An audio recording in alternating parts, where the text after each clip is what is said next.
Hello everyone, আসসালামু আলাইকুম। আশা করি সবাই ভালো আছেন, আমিও ভালো আছি।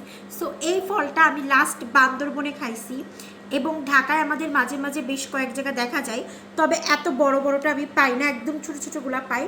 তবে ফাইনালি অনেক দিন পরে এই ফলটা আমি পাইছি। যখন পুরনো ঢাকায় ঘুরতে গেছি তখন আমি আর আমার বোন দেখলাম। দেখার পরে যদিও আমার বোন এখনও টেস্ট করে নাই, তাই অল্প কিছু নিয়ে আসছি, কারণ বাসার ভিতরে এই ফলটা শুধুমাত্র আমিই পছন্দ করি, ওয়ান অ্যান্ড অনলি ব্যক্তি, আর কেউই পছন্দ করে না। সো এখন হচ্ছে টেস্ট করবো, অনেকদিন পরে আসছে। এই ফলটার নাম হচ্ছে, আমি যখন বান্দরবনে খাইছি ফার্স্ট টাইম তখন ওরা বলছিল টিপা ফল, মানে এটাকে একটু টিপে টিপে নরম করে নিতে হয়, যার জন্য নাম দিয়েছে টিপা ফল। বাট আমি শিওর না এটার নাম আসলে কি, যেহেতু আমি বান্দরবনে শুনছি আরও 2 বছর আগে, 2 বছর বা 1 বছর আগে।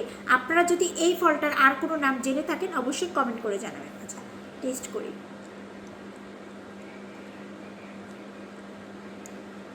বিসমিল্লাহ।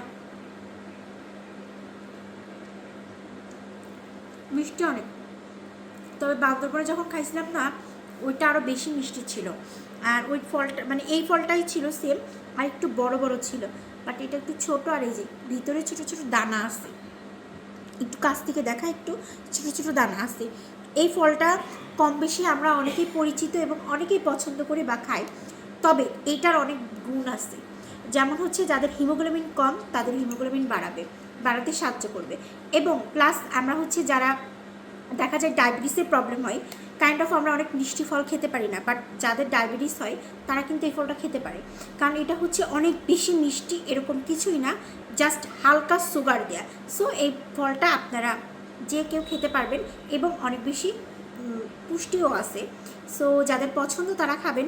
এবং যারা বান্দরবনে যাবেন দেখবেন বান্দরবনে শৈলপুর একটা ঝর্ণা আছে, ওইখানে আনারস, তারপর হচ্ছে এই ফলটা, তারপরে আরেকটা পেয়ারা পাওয়া যায়, ভিতরে একদম হচ্ছে লাল লাল টাইপের, খুব মজা হয়, কচকচে পেয়ারা, একদম বিচিটা লাল থাকে, সব কিছু লাল থাকে। আপনারা চাইলে ওই শৈলপুরে বান্দরবনের শৈলপুরে গেলে এই ফলটাও পাবেন, ওইটা আরও বেশি বড় বড় হয়, আরও বেশি মজা হয়।